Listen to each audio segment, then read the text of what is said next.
ये पॉलिटी की सीरीज का लेक्चर 12 होगा और हम Uttar Pradesh public service commission द्वारा जो पिछले सालों में 2023 तक क्वेश्चन पूछे गए हैं उनको डिस्कस कर रहे हैं। क्वेश्चन हिंदी और इंग्लिश दोनों के अंदर होंगे। तो आज का लेक्चर स्टार्ट करने से पहले सबसे पहले मैं आपको इसके बारे में, क्योंकि आज का जो लेक्चर है पूरा वो आर्टिकल 1, 2, 3 और 4 इन पर बेस है ज्यादा, मतलब मोस्ट ऑफ जो क्वेश्चन है वो इसी पर है। तो हम अपना लेक्चर स्टार्ट करते हैं। तो सबसे पहले पढ़ लेते हैं। देखिए आर्टिकल 1 ये बोलता है India that is Bharat. Article 1 काफी बार पूछा भी गया है और अभी आर्टिकल 1 2023 में बहुत ज्यादा चर्चा हुआ था जब ये ऑर्गेनाइजेशन कांग्रेस और उसके अलायंस ऑर्गेनाइजेशन बनाया तो उसको इंडिया नाम रख दिया था। तो उसको लेकर काफी मतलब यूज में था आर्टिकल 1, इसलिए पता होना चाहिए। तो आर्टिकल 1 में ये लिखा हुआ है इंडिया दैट इज भारत, मतलब जिसको हम इंडिया बोलते हैं वो भारत है। Shall be union of states, ये बहुत अच्छे से शब्दों के बारे में पता होना चाहिए। यूनियन ऑफ स्टेट्स, अम्बेडकर साहब ने बहुत सोच समझकर शब्दों का चुनाव किया है। यहाँ पर उन्होंने यूनियन ऑफ स्टेट शब्दों का यूज किया आर्टिकल 1 के अंदर, rather than federation of states. तो इसके पीछे की दो कहानी है, क्योंकि इंडिया का जो इंडिया, जैसे मैंने बताया था पिछले वाले लेक्चर में कि इंडिया का जो फेडरल सिस्टम है वो ऐसा नहीं जैसे यूएसए का। यूएसए के अंदर क्या कि छोटी छोटी पावर ने अपनी एक पावर, सारी पावर एक जगह इकट्ठी करी। मतलब सारी पावर एक जगह इकट्ठी करने का मतलब हो गया अपने रिसोर्सेज को एक जगह करा और इसको स्ट्रांग बनाया। तो यहाँ पर क्या है, सेंटर स्ट्रांग हो गया है, लेकिन सेंटर इतना स्ट्रांग नहीं है कि जो स्टेट को खत्म कर सके। तो हर एक यूनिट, मतलब कहने का मतलब ये है कि इन यूनिट ने खुद सोच समझकर, खुद अपने आप में डिस्कशन करके अपनी पावर जो है इनको ट्रांसफर की है। इंडिया के अंदर ऐसा नहीं है, छोटी छोटी यूनिट जो थी, मतलब जो इस टाइम की स्टेट थी, इन्होंने पावर दी नहीं है, इनसे तो पावर गवर्नमेंट ने छीनी है। सेंट्रल गवर्नमेंट बनाने के लिए पावर को छीना गया है, इनको तो कमजोर रखा गया है। क्योंकि ये पता लगा किसी, जैसा कि अरुणाचल प्रदेश हो गया, उसमें अगर इनको ज्यादा स्ट्रॉन्ग रखा जाता तो पता लगा अरुणाचल प्रदेश चाइना के बगल में, उधर चाइना से रातों रात कोई एग्रीमेंट करके उसके साथ चला जाता। तो इसलिए उनको पावर, मतलब इस टाइप की पावर ना दी जाए, उनको बहुत कमजोर रखा गया है। तो इसलिए जो है यूनियन ऑफ स्टेट का शब्द का यूज किया गया है rather than the federation of the state. Article 2 ये कहता है कि अगर आपको कोई नया स्टेट स्टैब्लिश करना है, स्टैब्लिश्ड, देखिए एडमिशन एंड स्टैब्लिश, दो शब्दों का ध्यान रहे, admit and establish new state. जैसे 1975 के अंदर सिक्किम स्टेट को जो है 36 कॉन्स्टिट्यूशनल अमेंडमेंट एक्ट 1975 के अंडर जो है नया स्टेट, इस सिक्किम उस टाइम पर हमारा मतलब फुल फ्लैज स्टेट नहीं था, लेकिन 1936 के अंदर इसको एक कॉन्स्टिट्यूशनल अमेंडमेंट एक्ट के अंडर, 36 कॉन्स्टिट्यूशनल अमेंडमेंट एक्ट के अंदर 1975 में नया स्टेट बनाया। वो इंडिया का वैसे पूरी तरह से पार्ट नहीं था, एसोसिएट पार्ट था। फिर उसके बाद में आर्टिकल 3 कहता है कि अगर भाई यो हमारे अंदर जैसे स्टेट है, यूपी हो गया, मध्य प्रदेश, उत्तर प्रदेश, हिमाचल प्रदेश हो गया, केरला हो गया, अगर आपको इनका नाम बदलना है, बाउंड्री इनकी रीएडजस्टमेंट करनी है। बाउंड्री रीएडजस्टमेंट का मतलब किसी की बाउंड्री को बढ़ाना है, घटाना है, किसी का नाम बदलना है, एरिया किसी का कम करना है, ज्यादा करना है, तो ये कौन कर सकता है? ये कर सकती है पार्लियामेंट। ये पावर केवल पार्लियामेंट के हाथ में है और किसी के हाथ में ये पावर नहीं है। और ये सब कुछ करने के लिए पार्लियामेंट को ऐसा नहीं है कि जैसे कि अगर आपको हमारे जो कॉन्स्टिट्यूशन है उसको बदलना है तो उसको अंडर आर्टिकल 368 के अंदर ही पार्लियामेंट उसको बदल सकती है, ठीक है। और इसके लिए दो टाइप से बदला जाता है, एक तो स्पेशल मेजोरिटी की जरूरत होती है और ratification, half of the state of the ratification of the state.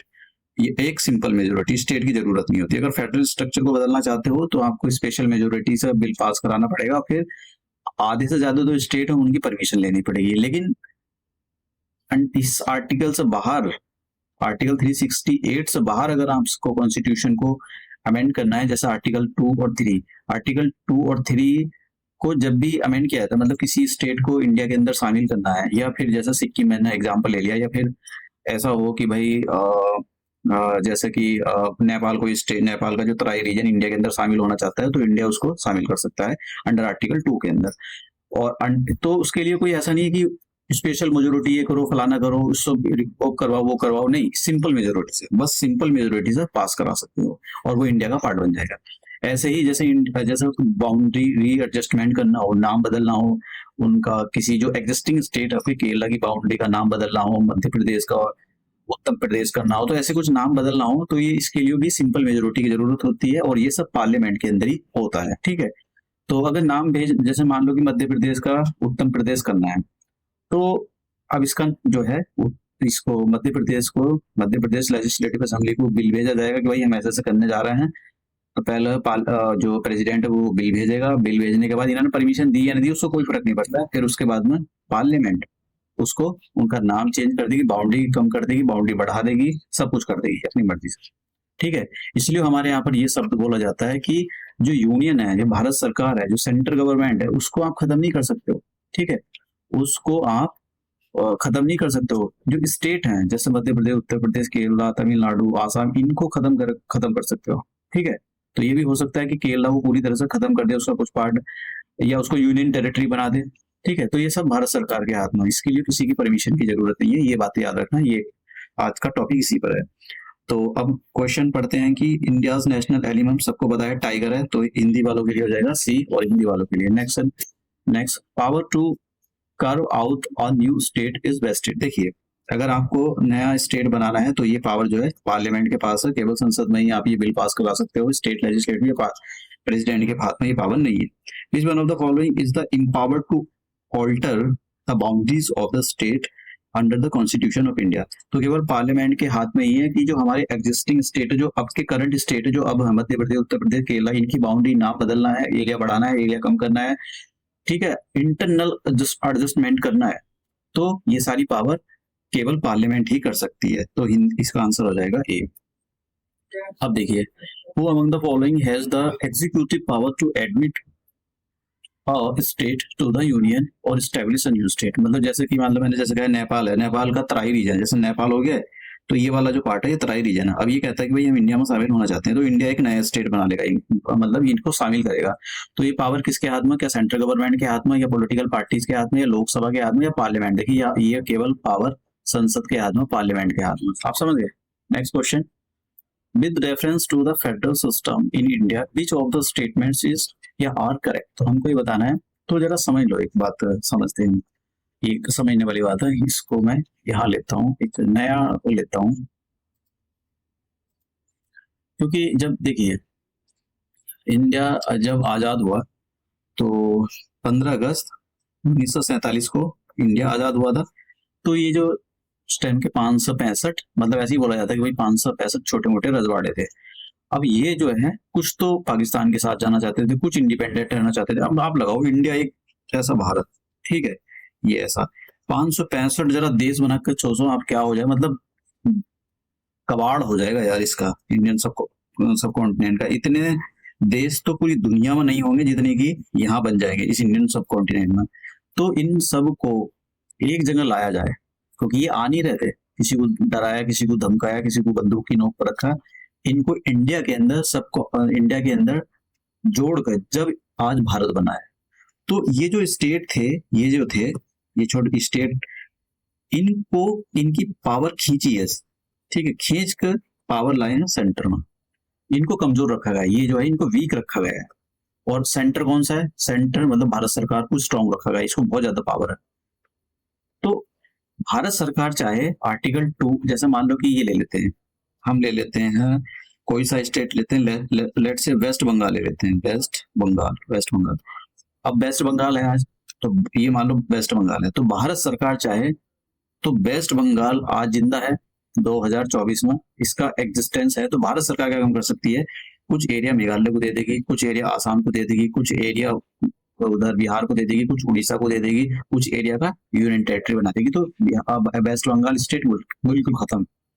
तो मतलब क्या हुआ, इसका मतलब ये हुआ कि जो हमारे सेंटर है, सेंटर को खत्म नहीं कर सकते, लेकिन सेंटर स्टेट को खत्म कर सकती है। ठीक है, सेंटर को नहीं खत्म। तो मतलब, और दूसरी बात, जब ये फेडरल सिस्टम बना तो इन स्टेट के पास, मतलब जब ये सब किया तो इन स्टेट को ये पावर नहीं दी गई कि बीच में जाकर, मतलब कि जैसा अब कहने लगे कि जैसे, चलो अब ले लेते हैं कि जैसे मान लो कि जम्मू कश्मीर के बारे में बात कर लेते हैं, तो जम्मू कश्मीर कहने लगे ना ना ना, मैं तो अलग होना चाहता हूँ इंडिया से। तो ऐसी पावर नहीं दे रखी है। ठीक है भैया, आप इंडिया में शामिल हो गए तो आप किसी भी कैसे भी करके इंडिया से नहीं जा सकते हो। अगर इंडिया से गए तो इंडिया अटैक करेगा। तो आपके सारा सब कुछ बंद कर देगा।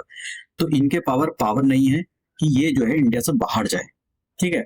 और दूसरी बात, ये भी नहीं कह सकते जैसे अंडर आर्टिकल 19 के अंदर freedom of speech and expression, ये फ्रीडम दे रखी है अंडर आर्टिकल इसके अंदर, तो ये भी नहीं कह सकते देखो भैया फ्रीडम ऑफ जो एक्सप्रेशन के थ्रू ये भी नहीं कह सकते भैया हमको फ्रीडम है कि हम तुमसे अलग हो रहे हैं। आर्टिकल 19 का हवाला देकर ये नहीं कह सकते देखो हमको फ्रीडम है कुछ भी करने की, तो कुछ भी करने की फ्रीडम नहीं है। अंडर आर्टिकल के अंदर रीजनेबल रिस्ट्रिक्शन है, तो आप कहने लगो अंडर आर्टिकल 19 का हवाला देखो कि भैया हमको फ्रीडम है तुमसे अलग होने की, इंडिया से अलग होकर अलग देश बनाने की, तुमको फ्रीडम नहीं है। तो समझ गया, तो ऐसी फ्रीडम, तो यहाँ पर क्वेश्चन यही है। तो यहाँ पर जो लिखा है state have no right to secede from the union under the constitution of India। secede का मतलब किसी चीज से अलग हो जाना, ठीक है। तो इंडिया स्टेट्स जो है यहाँ पे उनको पावर नहीं है कि वो इंडिया से अलग हो जाए, ये बात सही है, ठीक है, ये बात सही है। दूसरा, जस्ट एडवोकेसी ऑफ द, यहाँ पर थोड़ा वर्ड थोड़ा डिफिकल्ट है, just advocacy of the cessation, मतलब अगर आप ये कहने लगो कि हम अलग होना चाहते हैं और इस बात का हवाला दे रहे हो कि देखो हम आर्टिकल 19 के अंदर फ्रीडम के बारे में लिखा है कि हमको फ्रीडम है हम आपसे अलग हो सकते हैं, ठीक है, तो हम आपको मतलब तो आप ऐसा भी हवाला नहीं दे सकते हो, ठीक है। तो ये जो दूसरा स्टेटमेंट गलत है कि just above the secession will have to protection of the freedom of the expression, तो ये दूसरा स्टेटमेंट गलत है। तो यहाँ पर केवल स्टेटमेंट ए ठीक है, हिंदी वाले और इंग्लिश वाले दोनों देख सकते हैं। Next, according to the article 1 of the Indian constitution, India that is Bharat, India that is Bharat union of states rather than federation of state, शब्दों का ध्यान रखना है यहाँ पर, बहुत इंपॉर्टेंट है वो आर्टिकल 1 और 2 और 3। Article sorry next question, which of the following is not the correct in matter of the formation of a new state। अभी नया स्टेट बनाना है, तो देखिए नए स्टेट के अंदर मैंने बताया आपको, मैं पहली वाली स्लाइड पर ले चलता हूँ कि अगर नया स्टेट बनाना है मतलब कि नया स्टेट आपको स्टेब्लिश करना है, जैसे मैंने कहा कि उत्तराखंड का जो तराई रीजन है, वो नीचे वाला जो रीजन है वो कहे कि भाई हमको इंडिया में शामिल होना है, हमको जो है उससे अलग होना है नेपाल से, क्योंकि नेपाल के पास कुछ है नहीं है, वैसे भी नेपाल जो है चाइना के खेमे में रहता है, तो हमको उससे अलग होना है, वहां पर रोज बेरोजगारी की समस्या बहुत बड़ी दिक्कत है। तो क्या भारत सरकार को अंडर आर्टिकल 368 के अंदर कॉन्स्टिट्यूशनल अमेंडमेंट एक्ट करना पड़ेगा कि मतलब कॉन्स्टिट्यूशन को बदलना पड़ेगा इस आर्टिकल के अंदर और फिर जाकर उसको शामिल करेंगे? नहीं, ऐसा नहीं है। भारत सरकार, आर्टिकल 2 ये कहता है कि भारत सरकार सिंपल मेजोरिटी, बस सिंपल मेजोरिटी से बिल पास करेगी, एक कॉन्स्टिट्यूशनल अमेंडमेंट एक्ट पास करेगी पार्लियामेंट के अंदर, वो पास हो जाएगा सिंपल मेजोरिटी है, फिर तराई रीजन इंडिया का पार्ट हो जाएगा उस। और ये जो आर्टिकल 2 है, आर्टिकल 2 और 3 के अंदर जो भी बदलाव किए जाते हैं वो आर्टिकल 368 के अंदर नहीं आते। मतलब देखिए, क्योंकि आर्टिकल 368 के थ्रू आप कॉन्स्टिट्यूशन को बदलना चाहते हो तो उसका काफी लंबा चौड़ा प्रोसीजर है, लेकिन आप आर्टिकल 2 और 3 के अंदर कॉन्स्टिट्यूशन को बदलना चाहते हो तो उसमें बहुत छोटा सा प्रोसेस है, केवल सिंपल मेजोरिटी से आप कॉन्स्टिट्यूशन को बदल सकते हो। वो पार्ट आर्टिकल 3, ये आर्टिकल 2 और आर्टिकल 3, जब भी आर्टिकल 2 और आर्टिकल 3 के थ्रू आप कॉन्स्टिट्यूशन को अमेंडमेंट करते हो तो वो आर्टिकल 68 के अंदर नहीं आता है। तो यही क्वेश्चन है ये वाला कि such law shall be deemed to be amendment of the constitution for the purpose of the article 16। जैसे यहाँ पर ये बोला कि आपको बताना है कौन सा स्टेटमेंट गलत है, तो अगर आपको भारत सरकार को नया स्टेट बनाना है तो वो आर्टिकल 2 और आर्टिकल 3 के अंदर, आर्टिकल 2 के अंदर बात हो रही है वैसे तो यहाँ पर, तो वो आर्टिकल जो अमेंडमेंट किया जाएगा कॉन्स्टिट्यूशन के अंदर वो अमेंडमेंट आर्टिकल 368 के अंदर नहीं आएगा, ठीक है। तो इन्होंने बोला कि ये आएगा, उसने यही बोला था कौन सा स्टेटमेंट गलत है, तो ये वाला स्टेटमेंट जो है गलत है, तो इसका सी आंसर हो जाएगा C. Next question, a bill for the purpose of creating a new state in India must be pass by, मैंने जैसा आपको बताया सिंपल मेजोरिटी से पार्लियामेंट को पास करना होता है, बस आंसर है इसका बी, ठीक है। Next question, union territory in India are administered by the, इसको करती है एडमिनिस्टर प्रेसिडेंट, ठीक है, राष्ट्रपति जी है इसको एडमिनिस्टर, ऐसे नहीं कि खुद जाकर बैठ जाएंगे वहां पर कुर्सी लेकर, वो अपना कोई एक बंदा एजेंट भेजते हैं कि भाई तुम रहोगे वहां देखा था कि जो भी कुछ करना है ये सब होता है।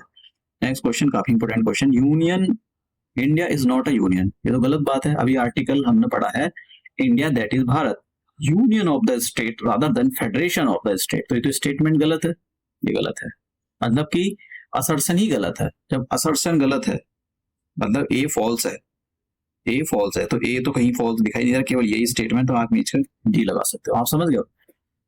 दूसरा वाला ये स्टेटमेंट ठीक है, the union parliament has the power to alter the area boundary name of any state even without its consent. आप समझ गए।